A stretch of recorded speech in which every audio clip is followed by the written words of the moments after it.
So welcome to our world, our beautiful, organized, perfect world. We are far from perfect. Oh God. We're talking about a topic which is extremely important in business and in family and in life, and it's a lack of clarity. Yeah. Which obviously we're talking for the last 16 minutes and no one's job was to unmute us. Yeah. Lack of clarity. Mm-hmm. I'm married to an audio engineer, so I'm just going to blame him. We just kind of jumped in. At least I know I'm very clear on my responsibility is the coffee, getting the coffee ready. And then jumping on. I ended up grabbing the mics this time, plugged them in. Typically, it's a 50-50 on who takes care of the mics and gets it running. And so we're going to go ahead and kind of rewind. And I'm going to put this back in after we talk about what we're going to talk about. Put what back in? I'm gonna plug this in as our missing game plan, our missing microplays, our missing ownership. Okay. On who owns what. Okay. Well, we were talking and we wanted to talk about today, like we're trying to pick a topic on clarity or lack of clarity when you're running a business. Okay. Well, take your 15-minute break and then come back and do the rest. Lack of clarity on certain topics when it comes to like family and business. And, what happens when Chris, you're married to the person you work with. Mm-hmm. And so at breakfast the other day, I kind of had to have it wasn't at breakfast. When did I have that conversation with you about why are you staying up all night?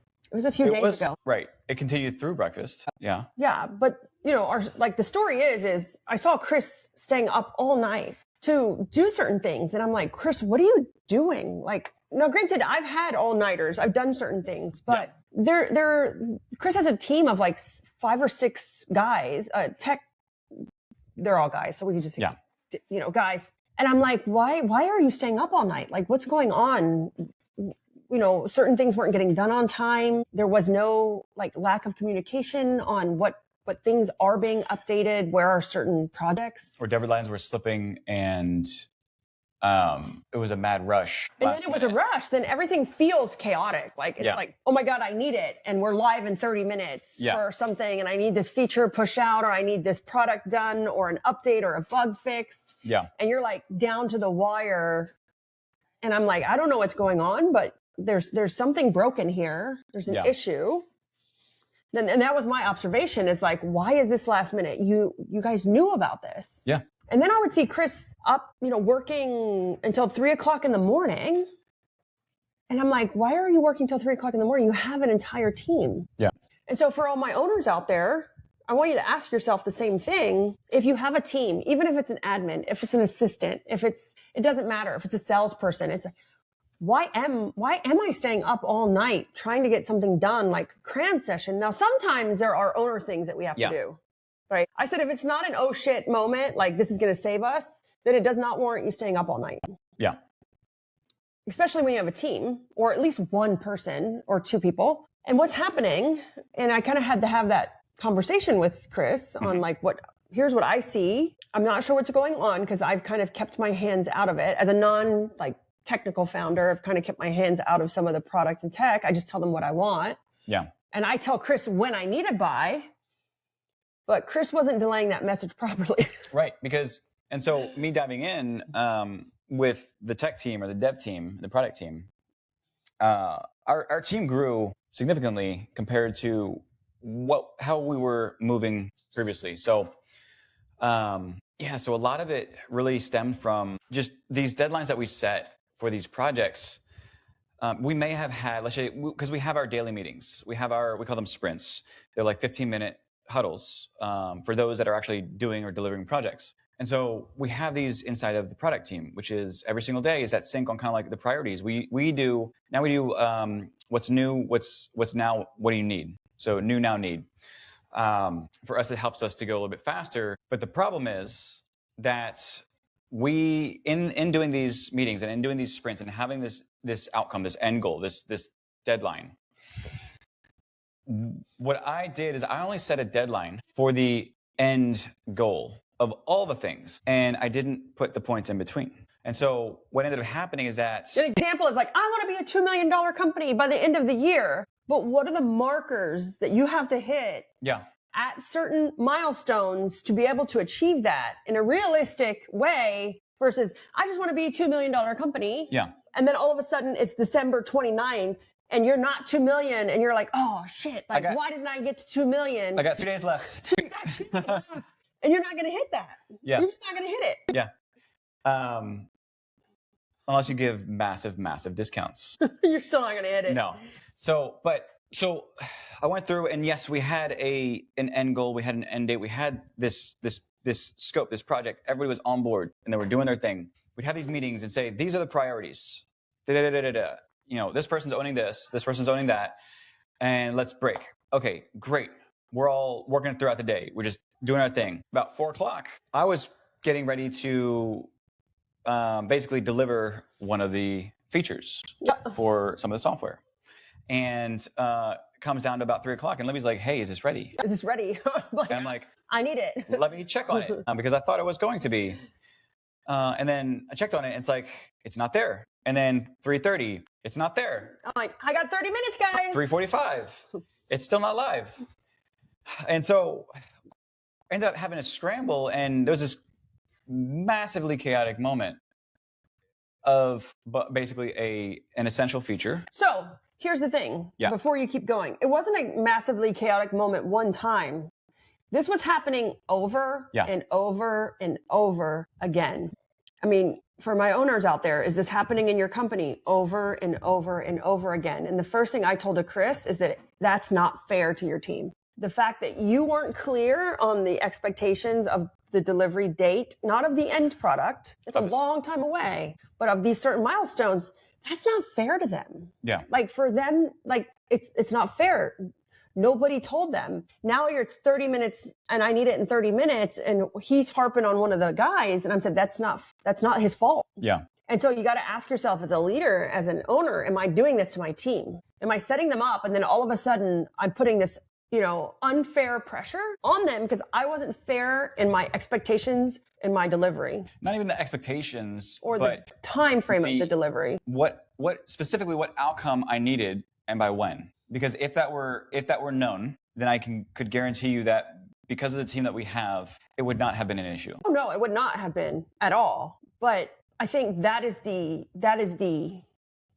like chaos under the chaos we get ourselves into as owners and managers is the unreal expectation, like not setting clear expectations of I need this by this date. I need you to do it in 30 minutes. I need you to do it by end of day versus I just need you to do this.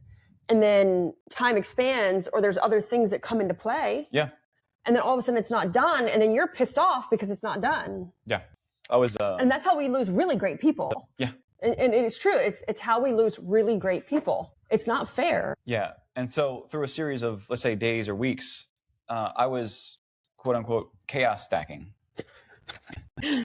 These were. It's like, who's done that before? These are those micro moments of just the chaos that just so happens to come circling back. And because one thing happened, it kind of teed off misdirection. So you're now playing catch up with all the other things has stacked and it's behind. Yeah. And so now it kind of teed off this, again, it's a butterfly effect of one thing affects another, affects another, affects another. I like that chaos stacking. Yeah. And so, revisiting that, coming back to that, it all stems, I'll just say this right now, is it all stemmed because I didn't have clarity, extreme clarity on what needed to happen. Hold on. And I want to fix that. Yeah. You had the clarity. I had the clarity. He didn't communicate. I never delivered it. I never communicated it. The clarity. Yes. Because as his manager, I would like to speak my piece on, I did share with you by when I needed it done. And you had days prior. Yeah. But when it's kind of like, this is why I've never really liked like the integrator role in EOS. Middle management. It's middle management. And it's like the delivery, the message, if you're watching and you're listening and you felt that pain, it's like a game of telephone.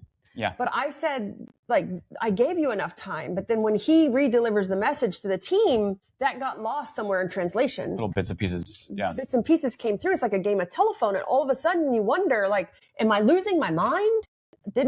Why is this all of a sudden chaos? And I am not an operator of chaos. I will not, I used to like pride myself on never being late and like being on time, and I still do, but in return, I would rush and like it was chaos behind the scenes. Now, I don't care if I'm late or not. I am not rushing into anything or into any decision. Just call me late. Yeah. But I pride myself on being very organized with the time frame of always giving them enough time or expectation of time and not rushing them. But then I started to see things stack up and get behind. And I'm like, why is this happening? Because you had the time and I told you the time. Yeah. But it's like the integrator versus visionary role. Or when you have middle management, it's like a game of telephone, and the message changes as it gets passed down through people. And that's what makes you think you're losing your mind. Yeah. And so, yeah, circling back is those, essentially what ended up happening is, it got out of control. And all because what I didn't do was I didn't set those clarity moments as those checkpoints for everything, not just the end goal, but for everything. Not that I have to micromanage, but it's more of what needs to be true for each item through this process. Yeah, it's pretty cool when your team members use your own methodology and phrases against you. Oh no, no. So they're like, Libby, or we got to keep this one layer deep. I'm like, but you're right. So even ChatGPT uses it against me now. Yeah. Libby, that's not one layer deep. I'm like, no. So, right. So some of the team members, they saved my ass because in going through a few of these sprints, these quick little huddles, they circled back and they recapped and said, okay, so what needs to be true? And they said that to me and they asked me. And I'm like, glad you asked, because I wasn't going to say it. Because I had like 15 different things that was sparkling through my brain.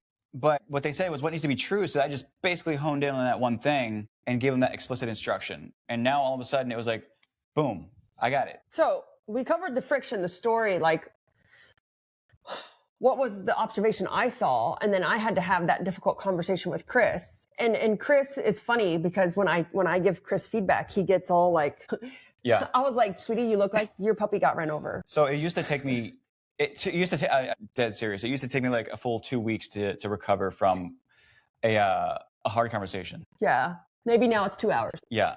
And then I got down to 2 days and then 2 hours. Yeah. And so I had to like kind of say, Chris, this is not fair. What you're doing to Alfredo right now, it's not fair because we knew this was happening. Why is it 30 minutes before and all of a sudden I need it now? And I'm like, no, that is not his fault. That is your fault. Yeah. And I said, and then he would be pulling all-nighters. I'm asleep. I sleep great, by the way. I'm asleep and I'm like, what are you doing? And I've had all-nighters and I've done them. I was talking about a story in January where I did them to create the operating system for Leia. 180 documents in there that are the core foundation. No one on my team has ever owned or ran a business. So I had to make those. That would come from my experience and my knowledge and my failures and my successes. No one else could make those. And yeah, I pulled all-nighters to do those. But what we were trying to achieve like this last week wasn't saving a business or creating like a core framework that, runs the business. It was just core projects. Yeah. Or not core projects, just projects. Yeah. And I saw Chris like not sleeping. It's 3:00 in the morning. I'm like, what are you doing? Well, it didn't get done in time. But I'm like, but whose fault is that? And so I hate having these conversations with Chris. They've gotten easier because he can get through them faster. But I said, the first thing I finally, when I said something was when he was putting pressure on one of the like team members, and it was unfair pressure. Yeah. And I'm like, definitely. That's not their fault. It's not their fault. It's your fault. Or it goes back to my fault. As being the top leader, but it's also, like I said, that game of telephone, as in how does that message get passed down? But I said at the end of the day, it wasn't his fault. It was your fault or my fault. And that's not fair that it's 30 minutes. I need you to drop everything you're doing and do this right now. Yeah. I'm like, yeah, no, either we're just not going to roll that out or talk about that, or it's not going to be ready versus trying to put unfair pressure on somebody. Yeah. And that's, as owners and managers, we need to really, it all comes down to communication skills. We need to make sure we're putting, if we're putting pressure on someone, it's fair pressure. It's not like because we lacked clarity or communication. Because it's funny, when I was in a meeting with you and some of the other guys, they all loved pressure. They worked well under pressure, even you. Yeah. But not the pressure that was caused by lack of clarity or miscommunication. Right. Yeah. Yeah. not, so it's planned pressure. It's planned pressure. Yeah. And so we talked about like some of the hidden chaos we saw, right? Putting these things on people that were our fault. Yep. And I think as leaders and owners, we suck at communication. I think communication skills are one of the most underrated skills. Mm-hmm. Like that we want to buy like a sales course or like a 3 sales courses or 3 sales courses, or we want to like sign up for like more playbooks. And I'm like, but if you can't even communicate clearly to your team on what you want with confidence, then there is no playbook or sales course in the world that's going to help you with that. No. It's learning how to communicate and what you want and not being afraid to say, I need this by June 1st. Like, that's it. Not, can you do it? How hard is that? I need it to by June 1st. Yeah. Well, I think for me personally, it was hard when I lacked confidence in myself. Yeah. You can't show up and ask for something and say, I need this by June 1st. No, oh, I'm sorry, or maybe, or if. So for some of you guys that are coming to our customer execution lab, I'm teaching the CEO how to build your CEO brand. I have a little, besides the actual training that I'm giving you on to build that brand, that persona, I'm actually going to give you guys a little bonus training, and it's actually how to show up that way. So how to speak, how to show up on camera, how to actually say things using that persona. How do I then deliver my message with clarity? How do I speak with confidence? How do I speak slower? And so it's not an etiquette class, but it's more a class on how do I up-level my communication skills when it comes to showing up in a room, showing up on a video, even showing up in a picture. How many times have we saw a picture of ourselves and we were disappointed in the way we looked in that picture? Yeah. And so I'm excited because I'm building that little mini course and giving it away to the people who are coming to our customer execution lab. Because you could build the persona all day long. You could build the brand, but if you don't know how to show up, you don't know how to communicate with clarity and confidence, then the brand's going to go nowhere. Yeah. But so what were some of the patterns? I can tell you some of the patterns I saw, but if we want to like really drill down and get a little bit deeper, so the listeners, maybe they're not noticing the patterns. Maybe the patterns are there. Or what are some of either the operational patterns or the breakdowns or the emotional patterns or system issues? So the simplest pattern is, for me, is assumptive. It was assumptive behavior. It was living inside of your head. And for me, it was living inside of my head. And not having taken the time to actually literally write down, because we have the project board, we have everything there, but literally writing down, what, when, and who for each thing, each item, in the way that I got it. And so I need this by this day at this time for this reason. What I should have done is, in adding those things to do, those project scopes, is putting that target date, that target time, before I handed it off. Because without handing it off, and that's the thing is with the ACT thing, is the framework, is that, it's acknowledge, call to action, time frame, and schedule it. Is that you acknowledge what it is that you need, the what and the why, and then it's like, what I need is specifics. But the time frame wasn't clearly set, and it wasn't scheduled or blocked on the calendar. Because again, I say this all the time, is that your calendar is your Bible. So follow it. But if it's not on there, then it doesn't exist. Yeah. So for me, it was each milestone, each task didn't have the time frame and wasn't scheduled clearly. And so that never followed through. And I've learned about myself. And I say this all the time when I take phone calls. I say, tell you what, can you email me everything that you just said? Because I will not remember a single thing. But I never took that back into a lot of the side conversations. Yep. To actually plug it in to make sure that nothing gets lost. Yeah. No, I totally get that. So for me, some of the breakdowns I saw, like to go a little bit deeper, was Chris staying up till 3:00 in the morning. Why are you doing this? Like, you have a team. What's going on? Again, it wasn't like a Hail Mary moment. It wasn't like save the company kind of moment. It was just little deadlines needed to be met, and they weren't met. He was staying up till 3:00 in the morning to do some of these things that were supposed to get done. Yeah. The next thing I saw, or breakdown I saw, was things not getting done until like the last literal second. Yeah. And I mean literal second. And I'm like, this is not the way I want to operate. This is causing me too much stress. If you're feeling stress in your business, you have to ask yourself, is it because we're always behind? We're always not meeting deadlines, goals. Like we're not meeting things. And that can cause extreme anxiety. And I said, this is not the way I operate. Like I'd rather just not do this than do it the very last second. And I work well under pressure, but there's also controlled pressure versus like chaos pressure. Yeah. Those are two different things. And so I kind of I saw that breakdown of him like staying up till 3:00 in the morning. And I'm like, what are you doing? Why are you staying up? And then, cause he has a team. If he has he's got helpers, team members. And then, are things not meeting the deadline? Because right now in this day and age with AI and technology, time is so compressed.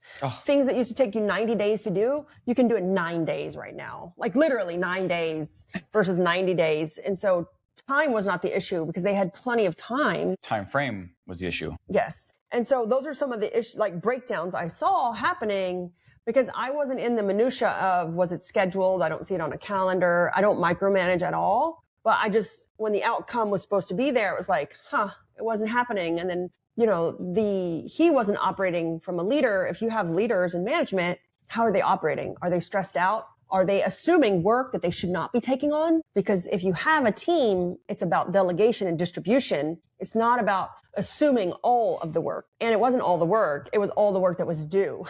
Right. It wasn't all the work. It was the work that was due at that time. Yeah. And so, I think those are really interesting, like, patterns to see, like when we just really go deep, how do we see these things emerge? And then, I'll be honest with you, when you're a business owner, and I will say this is for me too, if I get stuck in these ruts, because it happens, it's an evolution. We grow our business to another size and then we hit another struggle. We hit struggles and there's seasons of learning and implementation and seasons of rest. For me, I don't have anyone to really call me out when I do these things. Chris doesn't call me out very much. I'd like him to call me out more. Chris is laughing.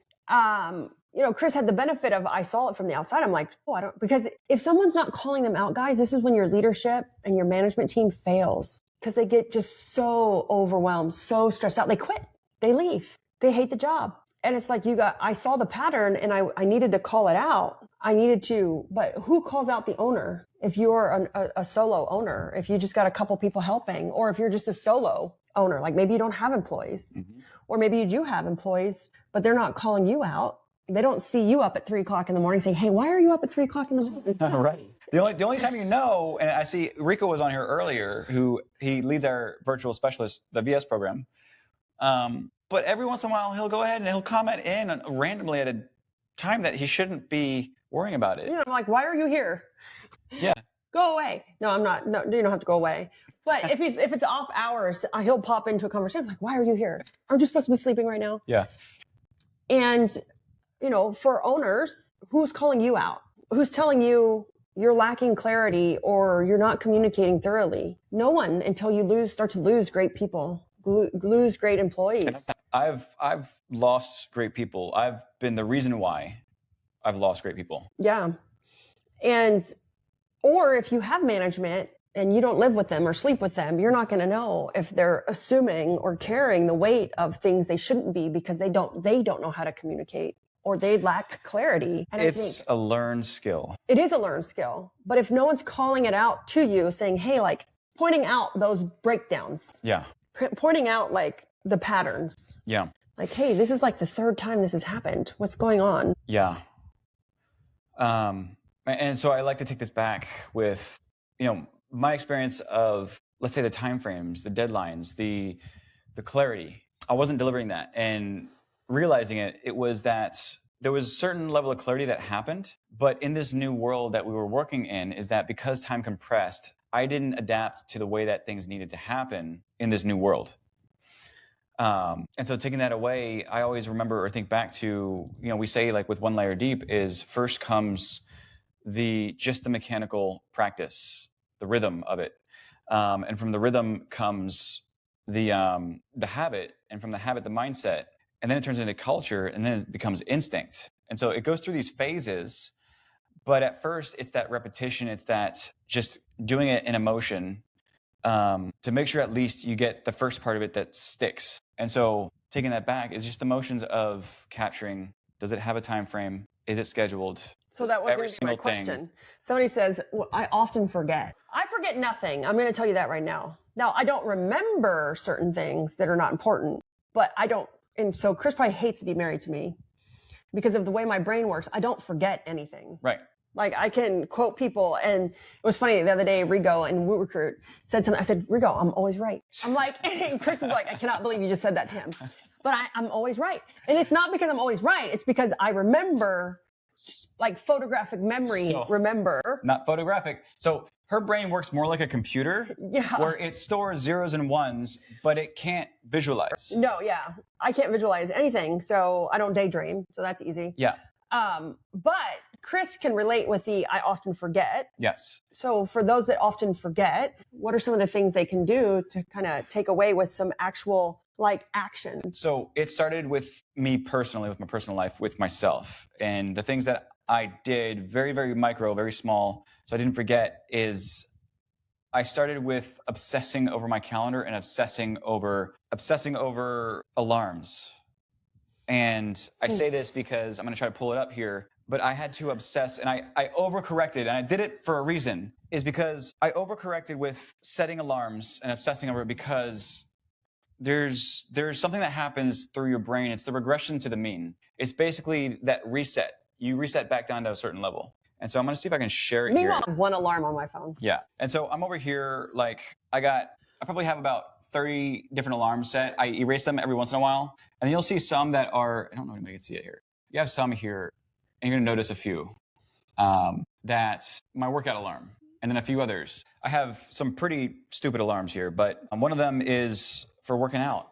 Again, at least 3 times a day, I have an alarm popping up and it says, it used to say get sexy. Yeah. And then I changed it to get really sexy because I had to start pushing myself harder. And that was a way for me to do it. But I started with the personal. I obsessed over setting alarms for everything. Nowadays with electronics, what you can do is you just push or hold the side button if you have an iPhone. If you have an Android, I don't know what the heck you guys do, but there's stuff there apparently that you can do yourself. But I hold the side alarm and I say, set me an alarm for 3:15 to blah, blah, blah, whatever it is. Because whenever Libby says something, I know sure as hell that I'm going to forget it. And so what I'm going to do is as soon as I hear her say it, I'm going to turn and grab my phone and I'm going to do set an alarm for, it sounds dumb. I sound like an idiot because the fact that you just said it and I want to go ahead and say it right away. Yeah. But this is what I needed to overcorrect to the point to where I don't have too many alarms going now because it became, again, it was the motion of the rhythm that became the habit, that became the culture of what I'm doing now. But I had to obsess over the calendar and I had to obsess over the alarms until it got to a point to where I could go ahead and take the training wheels off. That's a good point though. Like the training wheels, it has to become a habit. So back to my like organizing skills and days, it takes 21 days statistically to establish a habit or to break an old habit to like incorporate a new habit. And then, there's that whole theory where you can anchor a new habit to an old habit. Right? If I drink coffee every morning, that's a habit. And if I want to start reading the news every morning, then I can just read the news while I drink my coffee. I don't recommend you read the news. But that's just an example of like anchoring a new habit to an old habit. But to establish a habit, they say it takes anywhere from 17 to 21 days. So we just say 21 days. And so maybe you need training wheels. And April said, I wish I had her memory. Well, my memory is great for some things, but it's not great for other things. Like I don't have the ability to envision or imagine something. And so it is very literal, like X's and O's, and it doesn't have a lot of emotion tied to it. So I think more like a man, I would say. Yeah.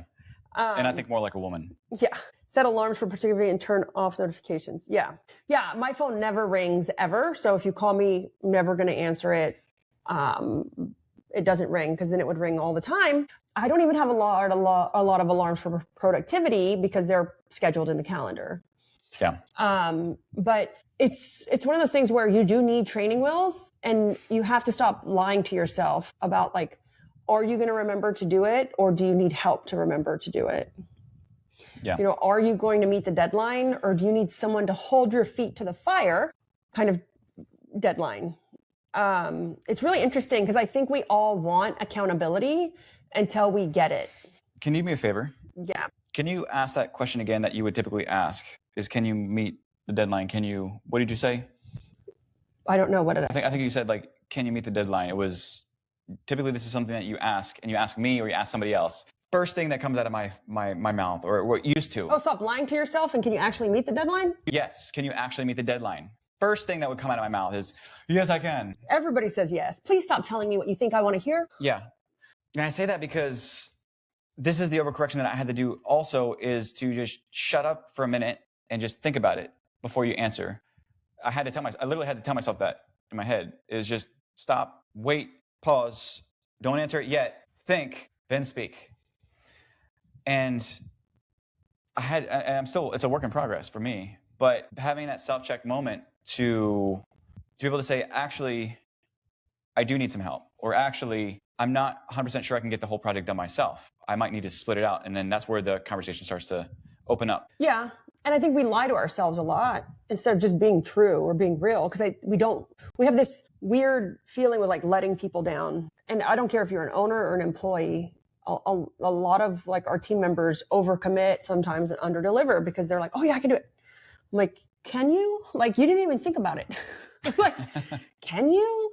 But then as an owner, like I do the same thing sometimes to, other things is I overcommit and then you underdeliver. And then that's what makes you feel bad. That's what makes you feel like, that's what chips away at our confidence and our emotional, like our self-esteem, is when we overcommit and we underdeliver, but we overcommit without even processing or thinking. We're just lying, and we don't even know that we're lying to ourselves. Yeah.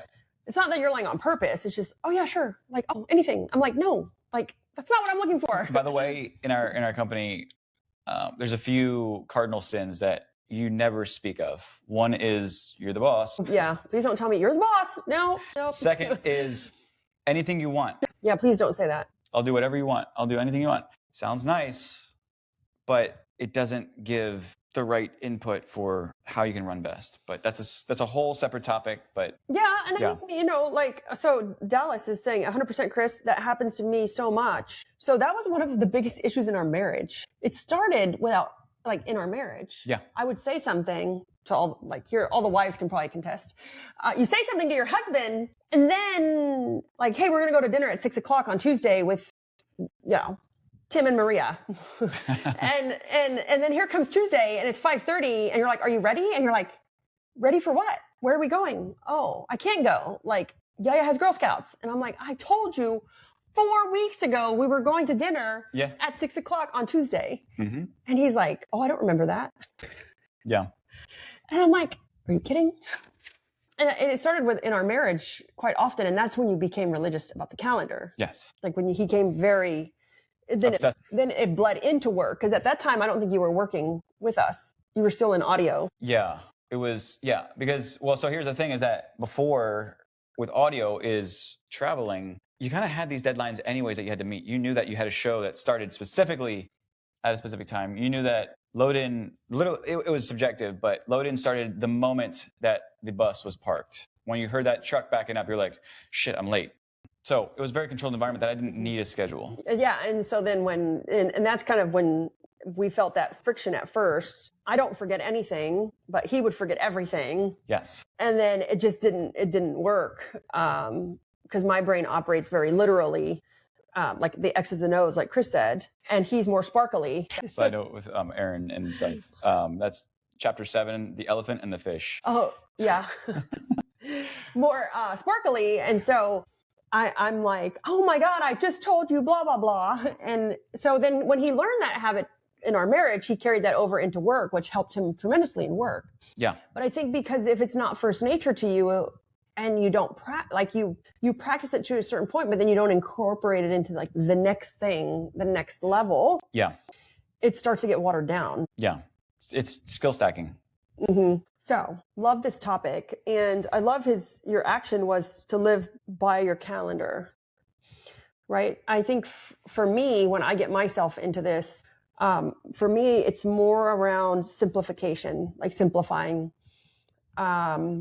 is going through that, deleting stuff out of my life. If I can't remember something, I have too much going on in my life. I have too many commitments, or I'm overcommitting, or I have too much on my schedule, too much on my plate. For me, my action or my suggestion, because Chris was live by the calendar. I used to do that, and now I don't at all. I have like literally nothing on my calendar. You don't need to. No, I don't need to. But I think when I get myself into that, it's like I've overcommitted, and I need to kind of like pull. It's a good sign. And what do I need to pull back on? So like right now, I'm in like the delete mode. I'm like deleting everything out of Google Drive and delete calendars and delete events. And I'm like, do I need to come to this?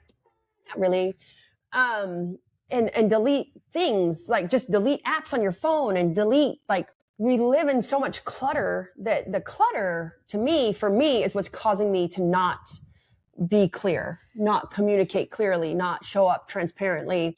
And how do I remove the excess clutter? And most of my clutter is digital. Yeah. Our house looks like a hotel. There ain't a personal, people come to our house all the time. There's not one personal item, picture. Well, unless Yaya made us a picture that's on the refrigerator. There's not one personal picture item in our home. And that's why we can confidently say the terms. We have the term hotel ready. Yeah, our house is like a hotel. So I don't have physical clutter in my life, but I have a lot of digital or mental clutter in my life, being an owner and an operator, and with the kids and everything we have going on. And I'm like, for me, my one action or suggestion to you guys, the micro move, is to simplify, the delete.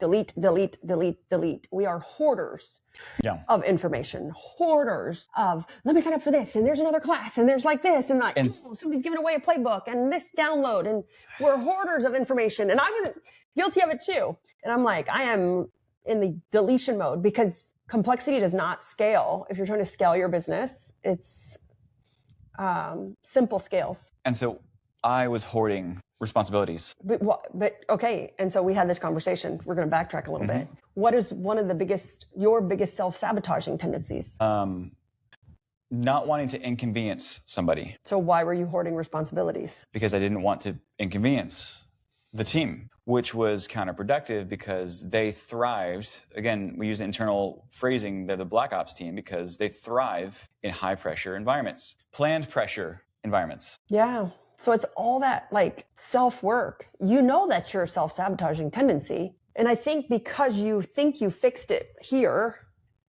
and I think it continues, and I know for me, for a fact, my self-sabotaging tendency is I stick too tight to my morals, which sounds like a great, characteristic or trait, but I stick so tightly to my morals that I destroy myself. I will sink with it. And so that's why for me, I have to assess, what have I committed to? What can I delete or remove because I've taken on too much? That's my self-sabotaging tendency. That's why I go back to, that's what I need to look at. Where Chris his self-sabotaging tendency is he doesn't want to inconvenience people. Yeah. And so he was hoarding the responsibilities, which I think is a great topic or term. Mm-hmm.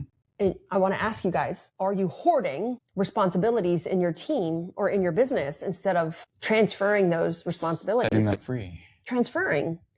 One of the biggest things we get. So we have the VS program, the 1 Layer Deep Virtual Specialist program, where we help you find we find you remote staff, and they're 1 Layer Deep certified. I'm getting actually remake the certification tomorrow. So I'm excited because it was made based off of the book, which is the physical way to get 1 Layer Deep. But now we have the AI. So I'm remaking it so that they understand the AI a little bit more. But one of the biggest things or pushbacks we get in the virtual specialist program is that, oh, I'm not ready yet. Oh, I'm not ready yet. Like, I'm not ready yet. I got to get stuff organized. I'm not ready yet. And I'm like, that's the whole point. Right. Of getting a virtual specialist is to help you. It's the transfer of trust and responsibility that someone can help you get things ready, can help you with the business. But that's how you know in yourself, you are still you're still hoarding responsibility. Yeah. It's hard to hear, but it's a good sign to know. Like, and when you say, oh, and that was one of my other self-sabotaging tendencies was the phrase, I'm not ready yet.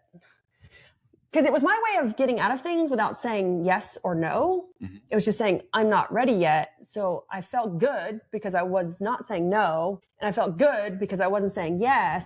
It was just like, I had all these things like halfway decided. Yeah. And so nothing was ever decided, but I didn't say no. Right. But I just said, oh, I'm not ready yet. Yeah. And that's how I knew that if I say that, I wasn't, you're hoarding responsibility because you're not willing to hand it off or communicate it to someone else clearly. And so in fact, you aren't ready yet. You want to be, and you think you are, but if you say that phrase, then you're not. Or one thing I've noticed, right, between the VS program and we meet with the VSs, I'm actually in the community chat with them. I see what they're doing. We set up trainings for them. I'm somewhat heavily involved in the VS program, supporting Rico, but seeing that, and then we have our OS1 program, right, which is for operators who want to like literally run on a system, is that we think we want something until we get it. Oh, yes. We think we want something. We want it. We know we're supposed to do it, but so-and-so does it that way. And I see them do it this way. And I want this and I want that. And we want it. Like I said, with accountability, we want it until we have it. And then when we have it, because in the OS1 program, you have to give me your homework. I want screenshots of your homework. And man, do people not, they wanted accountability. And then when they got it, they're like, oh man. Is that Mary J. Blige song? Is it? Which one? Bad Boys? Or Oh, yeah. Yeah. Yeah. Yeah. I can't remember the title of it. Yeah. But it's like, we want these things until we have them. And then you're like, oh man, maybe I don't want these. And so those are just some key signs to look at. Know your self-sabotaging tendencies, because those are typically the bottlenecks. Like for me, it was overcommitting. So my action here would be, I need to simplify. I kind of need to do an audit, clean up my calendar, like bow out to some things. And for me, oh my God, that was the hardest thing for me to do ever, is like leave something, leave a program, like leave BNI, like leave something, because I felt like a loser. Had to commit. I felt like a loser because I was bowing out. And other people in those programs, like those things make you feel like a loser because they literally call you a loser for leaving. But it was my self-sabotaging tendency that like, I'm not a loser. I need to really get aligned on what do I need right now? Yeah. What do I need right now to show up the way I need to show up? And so for me, it's so hard to clear my calendar, so hard to like say, hey, I can't pick up your kids for basketball practice anymore. Like, hey, I can't be on the PTA board anymore. I used to sit on the boards for a ton of like nonprofits and just to say, hey, I can't do this anymore, for me was like the hardest thing to do. Yeah. It was, what do I really need in my life? And I say, cut the BS. It's silence your ego, and then just swallow your pride and do it. Do what you need to do. Yeah. Yeah. And it is hard. And someone says, I feel like you're speaking directly to me. You want to know why it feels like that? Because I'm an owner too. I'm an owner too. And I've been where you're at, and I might be back there one day. If anyone ever tells you that like, oh, I don't experience that no more, like that's baloney. It's an evolution. And I might come back to this, but it's at a different level. Your self-sabotaging tendencies, you can learn to like, spot or see or recognize. That's what I was looking for. Recognize. But they're always going to be some sort of an issue, even as you grow and evolve. And the other day, I was like, holy crap. How many people do we have on our team right now? Virtual team? 30 something, 40. Oh no, holy crap. I was like, we have 35 remote team members. 35 remote team members. For the softwares, for the softwares and for the various softwares we have. And it was like 35. I was like, holy crap. And then, you come to like realization, you're like, oh, I need to like clean up my act. Because I still, those things are an evolution. I could have 40 and I might get stuck back into something that I once conquered, but at 50 employees, it gets different. It's the same thing at a different level. And that's what kicked it off for me. Yep. And that's what Chris has never run a dev team with 6 people, including himself. I've run an ops team. You run an ops team and an AI team at that, because we have completely shifted to an AI first product team when it comes to like the software. He's never ran that. He has no clue what he's doing. Right. He's trying. Oh, yeah. I hear them in the meeting and they sound really smart. Yeah, fail forward. And that's why that self-sabotaging tendency might have creeped back up. And I have the same issue. And so when you said it sounds like you're speaking to me, it's because I've either been where you're at or I'm at where you're at. And it doesn't matter how much money I have or how big my team is. Business, there is always struggles in business. And here's the funny part. They're the same struggles. They're the same struggles. They're just at a different level. Whether I'm a $5 million business or a $1 million business, you're going to have the same struggles.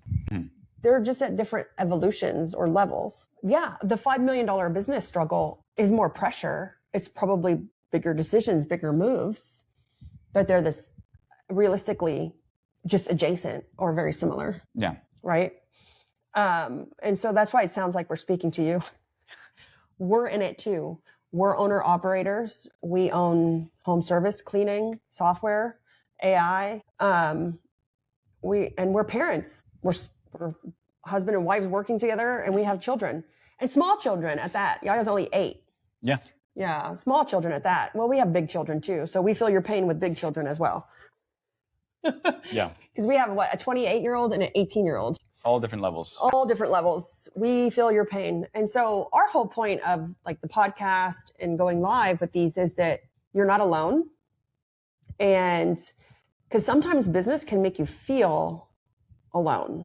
It can make you feel like you're losing your mind. It can. And then running a business with children, oh my gosh. I always say like the Cody Sanchez's of the world and the Alex Hormozi and Layla Hormozis. I'm like, they ain't got kids. I'm like, yeah. I could work 24 hours a day too if I didn't have kids.